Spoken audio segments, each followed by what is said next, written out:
Hello hi, আমি সোমনাথ আছি তোমাদের সঙ্গে। তো আজকের এই পডকাস্টে আমরা তিনটে খুব ইম্পর্টেন্ট বিষয় নিয়ে ডিসকাস করব। প্রথম বিষয়টা কি, ব্যাড হ্যাবিটস কীভাবে তাড়াবে। অ্যান্ড সেকেন্ড বিষয়টা হলো অতীত মানুষদেরকে কিভাবে ভুলবো। অ্যান্ড থার্ড মোস্ট ইম্পর্টেন্ট, সেটা হলো সুখ। হোয়াট ইজ সুখ, হোয়াট ইজ হ্যাপিনেস, বা হোয়াট ইজ যে আমাদের আনন্দ, এটা কি কোত্থেকে পাই, কিভাবে পাই। Whatever we are doing, আমরা যাই কিছু করছি না কেন, at the end of the day আমাদের সেটা থেকে আউটপুট কি চাই। At the end of the day আমাদের সেটা থেকে আউটপুট চাই যে আমরা কিভাবে হ্যাপি থাকতে পারি, বা সেটার থেকে কিভাবে আমরা হ্যাপিনেস জেনারেট করতে পারি। তো যাই হোক, এই তিনটে বিষয়ে আজকে আমরা আলোচনা করব, একদম খোলাখোলা আলোচনা করব। যেটা পডকাস্ট উইথ সোমনাথ চ্যানেলে আমি সপ্তাহে 2টো করে ভিডিও দিয়ে থাকি, এবং সেটা হয় mainly how to lead your life. এই রিলেটেড ভিডিওগুলো আসে পডকাস্ট উইথ সোমনাথ চ্যানেলে। তো যেই ভিডিওগুলো আমি পডকাস্ট উইথ সোমনাথ চ্যানেলে আপলোড করি, যেমন how to lead your life, এই রিলেটেড কিছু ভিডিও আমি সেখানে আপলোড করি। সপ্তাহে 2টো করে আপলোড করি, বুধবার এবং শনিবার। তো যারা ওই চ্যানেলটার ভিডিওগুলো দেখো না, বা যাদের কাছ পর্যন্ত এখনও পৌঁছায়নি, তাদের অবশ্যই একবার সার্চ করে দেখা উচিত ইউটিউবে গিয়ে, যে পডকাস্ট উইথ সোমনাথ লিখে। বা সেটাও যদি না করো, আমি ডেসক্রিপশানে তার লিঙ্ক দিয়ে দেবো, তোমরা অবশ্যই দেখো। তোমরা নিজেদেরকে কিভাবে গড়বে, বা মানুষের সঙ্গে কিভাবে কথা বলবে, বা ডেইলি নিজেদের যে ছোট ছোট ভুলগুলো, বা আমরা যে ভুলগুলো করার কারণে মানুষের কাছে প্রেজেন্টেবল হতে পারি না, বা মানুষের চোখে অ্যাট্রাক্টেড হতে পারি না, বা মানুষ আমাদেরকে অ্যাট্রাকশানে আনে না। আমরা কোথাও না কোথাও গিয়ে তো মানুষের কাছে অ্যাট্রাক্টেড হিসেবে প্রমাণিত হতে চাই, কিন্তু সেটা হতে পারি না কী কারণে। সেই ভিডিওগুলো আনি আমি পডকাস্ট উইথ সোমনাথ চ্যানেলে। সবটাই আমার সোলো পডকাস্ট, এবং এই সোমনাথ পাল চ্যানেল, মানে যেটা আমার একদম পার্সোনাল, এবং এই চ্যানেলটার বয়স অনেক দিন, এবং এই চ্যানেলটায় আমি এই ভয়েস ওভারের মাধ্যমে আমাদের ডেলি লাইফের কিছু ফল্টস নিয়ে আলোচনা করি। তো যাই হোক, প্রথম বিষয়টা নিয়ে আজকে চলে আসি, সেটা হলো ব্যাড হ্যাবিটস কী করে তাড়াবো। প্রথমে আমাদেরকে বুঝতে হবে যে what is bad habits. Bad habits হলো সেই হ্যাবিটগুলো যেগুলো দিনের পর দিন আমাদের ভিতরে আস্তে আস্তে জাঁকিয়ে বসে।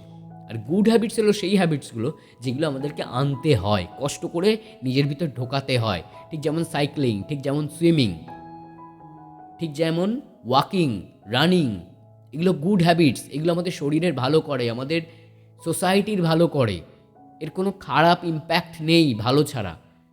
ঠিক তেমনি ব্যাড হ্যাবিটসের সবথেকে বেশি খারাপ ইম্প্যাক্ট আছে সোসাইটিতে নিজের ভিতর সব জায়গায় ব্যাড হ্যাবিটসটা খারাপ। তো এই ব্যাড হ্যাবিটসগুলোকে তাড়াবো কী করে? দেখো, ব্যাড হ্যাবিটস আনার জন্য কষ্ট করতে হয় না, অটোমেটিক্যালি এসে যায়। যেখানে গুড হ্যাবিটস থাকে না, সেখানে ব্যাড হ্যাবিটস অটোমেটিক্যালি এসে যায়। ব্যাড হ্যাবিটসকে কেউ নিমন্ত্রণ করে না, বিনা নিমন্ত্রণে চলে আসে। ঠিক যেমন বিয়ে বাড়ি বা বড় বড় অনুষ্ঠানে দু একজন বিনা নিমন্ত্রণে এসে খেয়ে যায়, বিনা নিমন্ত্রণে এসে ঘুরে যায়। এক্স্যাক্টলি দ্যাট, ব্যাড হ্যাবিটও বিনা নিমন্ত্রণে চলে আসে, এসে জীবনটা খারাপ করে দেয় এবং সোশ্যাল কানেকশান খারাপ করে দেয়। তো এটা হলো আমাদের ব্যাড হ্যাবিটস। তো ওই ব্যাড হ্যাবিটসকে তাড়াবো কী করে? ব্যাড হ্যাবিটসকে তাড়ানোর সবথেকে বড় উপায় হলো নিজেকে একটু কষ্ট দিতে হবে। কিভাবে কষ্ট দিতে হবে? নিজেকে নির্দিষ্ট কিছু গুড হ্যাবিটসের মধ্যে নিয়ে গিয়ে কষ্ট দিতে হবে। যে কোনো গুড হ্যাবিটস আমরা যদি অ্যাকোয়ার করতে চাই, প্রচণ্ড কষ্ট হয়। প্রথম দৌড়াতে গেলে প্রচণ্ড কষ্ট হয়, প্রথম সুইমিং করতে গেলে প্রচণ্ড কষ্ট হয়, প্রথম সাইক্লিং করতে গেলে প্রচণ্ড কষ্ট হয়। কতবার মানুষ পড়ে যায়, সুইমিং শিখতে গিয়ে জলে ডুবে যাচ্ছে হয়তো, আবার তাকে তার কোচ বা গার্ড যে শেখাচ্ছে বা ট্রেনার সে বাঁচায়। সাইক্লিং করতে করতে পড়ে যায়, সাইক্লিং করতে করতে কষ্ট হয়, দৌড়াতে গিয়ে পড়ে যাচ্ছে, হাঁটুতে লাগছে, মাথায় লাগছে, আবার সে উঠে দাঁড়াচ্ছে, আবার ডেলি আফটার ডেলি, মানে ডে বাই ডে প্র্যাকটিসের মাধ্যমে তার দৌড়ানোটা বা সেই জিনিসটা শরীরের ভিতরে আসে। এবং একটা টাইমে এই জিনিসটা না, মানে স্ট্যাগন্যান্ট হয়ে যায় পজিশনটা, যে আমি এত এফর্ট দিচ্ছি তবু দেখছি আমার পায়ের মাসেলগুলো বাড়ছে না, বা আমি এত এফর্ট দিচ্ছি তবু দেখছি আমার সুইমিং স্পিডটা বাড়ছে না।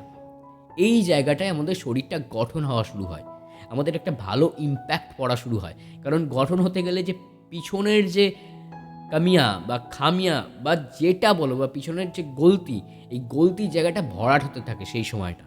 সেই জন্য এই পজিশনটা থেমে থাকে আমাদের। যখন এই জায়গাগুলো ফিল আপ হয়ে যায়, তখন গুড হ্যাবিটস তার রেজাল্ট দেখানো শুরু করে। এটা যে কোনো ফিল্ডে হতে পারে, যে কোনো কাজে হতে পারে। তো গুড হ্যাবিটস বা গুড প্র্যাকটিস যত বেশি আমাদের ভিতর থাকবে, যত বেশি আমরা ইনভলভ হতে পারবো। সেটা নিজস্ব প্যাশন হতে পারে, নিজস্ব ওয়ার্ক হতে পারে। যত বেশি ইনভলভমেন্ট আসবে আমাদের কাজের প্রতি, তত বেশি ব্যাড হ্যাবিটসগুলো দূরে চলে যাবে। কারণ যত বেশি ফ্রি টাইম থাকবে, তত বেশি ব্যাড হ্যাবিটসগুলো চলে আসবে। এটা গসিপিং হতে পারে, বিড়ি সিগারেট খাওয়া হতে পারে, টোন টিটকিরি করা হতে পারে, যে কোনো বিষয় নিয়ে উল্টোপাল্টা মন্তব্য করা হতে পারে, রাস্তায় মদ খেয়ে টলানি করা হতে পারে। ব্যাড হ্যাবিটসের কোনো শেষ নেই তো, কিন্তু গুড হ্যাবিটস দেখো লিমিটেড, কিন্তু ব্যাড হ্যাবিটসের কোনো লিমিট নেই। পৃথিবীর 99% হ্যাবিটসই ব্যাড হ্যাবিটস, আর 0.1% হচ্ছে গুড হ্যাবিটস। তো যাই হোক, যত বেশি নিজেকে গুড প্র্যাকটিসের ভিতর রাখতে পারবে, তত বেশি ব্যাড হ্যাবিটস চলে যাবে। প্রথম গুড প্র্যাকটিস প্রচণ্ড কষ্ট দেবে, আস্তে আস্তে চলে যাবে, মাইন্ড ইট। তো যাই হোক, এবার আমরা আসবো আমাদের সেকেন্ড টপিকটা কি হলো, অতীতের মানুষদের কিভাবে ভুলবো। অতীতের মানুষ মানে আমি এটা বোঝাতে চাইছি যে তোমরা হয়তো কানেক্ট করতে পারবে বিষয়টা, যে একটা সময় সেই মানুষটার সঙ্গে আমরা খুব কানেক্টেড ছিলাম। একটা সময়, একটা মুহূর্তে বা কিছু বছর আমরা সেই মানুষটার সঙ্গে প্রচণ্ডভাবে কানেক্টেড ছিলাম, এবং এতটাই কানেক্টেড ছিলাম যে সেই মানুষটার বাইরে কিছু ভাবতে পারতাম না সেই সময়। এবং রাইট নাও, এই মুহূর্তে সেই মানুষটার সঙ্গে আমাদের কিন্তু আর কানেকশান নেই। দ্যাটস কল্ড অতীতের মানুষ বা অতীত দিনের মানুষ। সেই মানুষটার হয়তো আমাদের সঙ্গে যোগাযোগ করার পথ আছে বা ওয়ে আছে, ইনস্পাইট অফ দোজ সেই কিন্তু আমাদের সঙ্গে যোগাযোগ করছে না, সে আমাদেরকে অ্যাভয়েড করছে। ইচ্ছে করে হলেও, তার হাতে সময় থাকলেও সে আমাদেরকে মিট করছে না, ফেস করছে না। মানে এক কথায় বলতে গেলে সে আমাদেরকে অ্যাভয়েড করতে চাইছে। তো সেই মানুষটাকে ভেবে, সেই মানুষটার সঙ্গে ভালো মুহূর্তগুলো কাটিয়েছি এটা ভেবে কেন নিজেকে পেন দেবো?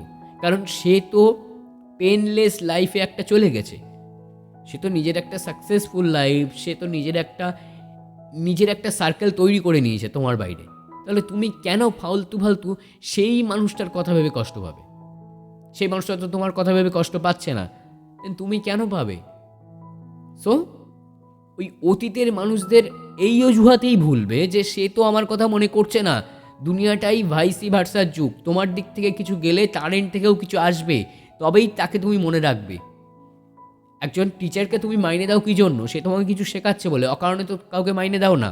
তোমার বাড়ি যে কাজ করে তাকে তো অকারণে মাইনে দাও না। তোমার অফিসে যে কাজ করে তাকে তো গভর্নমেন্ট বা তুমি যেই হায়ার করে থাকো অকারণে তো মাইনে দিচ্ছ না, তার দিক থেকে কিছু পাচ্ছ, তার বদলে মাইনে দিচ্ছ।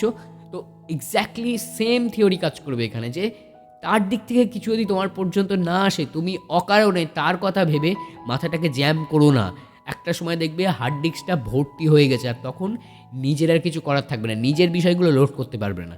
সুতরাং অকারণে যারা তোমাকেই ইম্পর্টেন্স দিচ্ছে না, তোমার কথা মনেই রাখছে না, তাদেরকে মনে রেখো না। তার দিক থেকে কিছু না আসলে তোমার দিক থেকেও কিছু ডেলিভার করার কোনো দরকার নেই। এবার আসি last point and very important, সেটা হচ্ছে আনন্দ, হ্যাপিনেস বা সুখ কি। হোয়াট ইজ সুখ? সুখটা কি বলো তো? সুখটা হলো এমন একটা বিষয় যেটা তোমার মেন্টাল স্যাটিসফ্যাকশান দেয়। যে বিষয়টা, সেটা যে কোনো কাজ করে হতে পারে, যে কোনো অকারিংস বা ঘটনাই হতে পারে।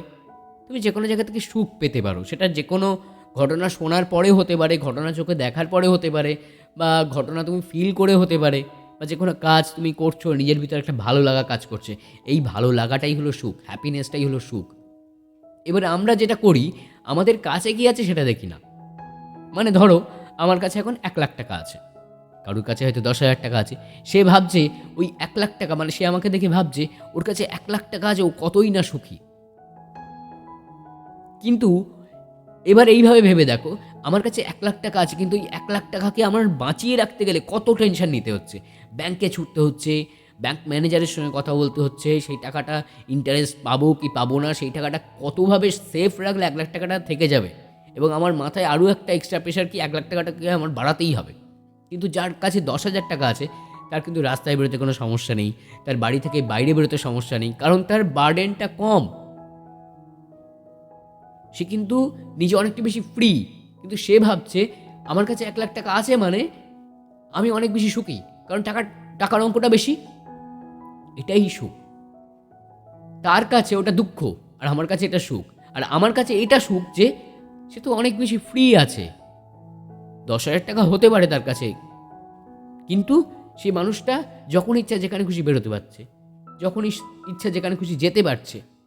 একটা বড় সেলিব্রিটিকে দেখে আমরা যদি ভাবি যে সে অনেক বেশি সুখী, তাহলে তো আমাদের সবথেকে বড় মূর্খামিটা এই বয়সে করে ফেলবো বা এই সময়ে করে ফেলবো। কারণ সে আমাদের মতো যেখানে সেখানে বেরোতে পারছে না, সে আমাদের মতো যেখানে সেখানে হ্যাং আউট করতে পারছে না। সে ইচ্ছা হলো আর বাইকটা নিয়ে বেরিয়ে গেলাম, ইচ্ছা হলো সাইকেল নিয়ে বেরিয়ে গেলাম, বন্ধুদের সঙ্গে ঘুরতে গেলাম, সে সেটা পারছে না। তার একটা সেলফ সিকিউরিটির জন্য লোক রাখতে হচ্ছে একাধিক। সে ইচ্ছা করলেই তার সেই আনন্দটা সে কাস্টমাইজ করতে পারছে না। তার আনন্দটা চুজেবল, যে এই জায়গায় শুধু আমি যেতে পারি। সেই ইচ্ছা করলে তোমার আমার মতো গড়ের মাঠে গিয়ে বসে থাকতে পারবে না। তাকে গড়ের মাঠে আসতে গেলে 100 দিন আগে প্ল্যান করে রাখতে হবে, সেই জায়গাটা সিকিওর করে রাখতে হবে। এটা তার পয়সা খরচ করে হোক, পাওয়ার খরচ করে হোক, সিকিওর করে রাখতে হবে। তোমার আমার লাইফ পার্টনার যদি বলে চলো ওই জায়গায় একটু ঘুরে আসি, আমরা বেরোতে পারবো, কিন্তু সে কিন্তু পারবে না। সুতরাং ওটা সুখ না। আমরা যেটা অন্যকে দেখে দুঃখ পাই, কিন্তু আমরা ভাবি না আমাদের কাছে কি আছে।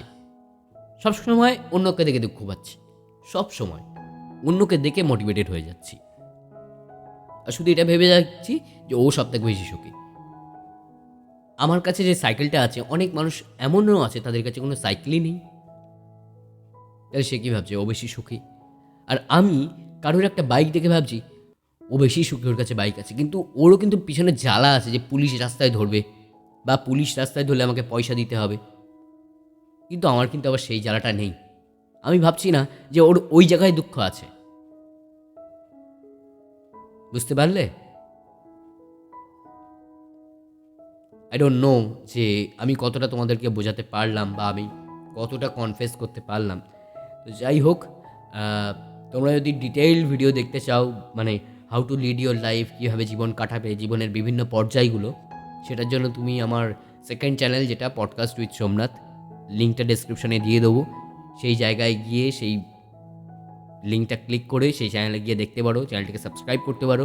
আর ভিডিওটা ভালো লাগলে অবশ্যই এই চ্যানেলটাকে সাবস্ক্রাইব করে নিও, নোটিফিকেশান বেল অন করে নিও, ভিডিওটাকে লাইক করে দিও, শেয়ার করে দিও, অ্যান্ড অবশ্যই একটা কমেন্ট করে যেও যে এর মধ্যে কোনটা তুমি করো বা কোন ফলটা তোমার আছে। ঠিক আছে? তো যাই হোক, আজকের মতো এই পর্যন্তই। দেখা হচ্ছে পরদিন নতুন কোনো ভয়েস ওভার নিয়ে।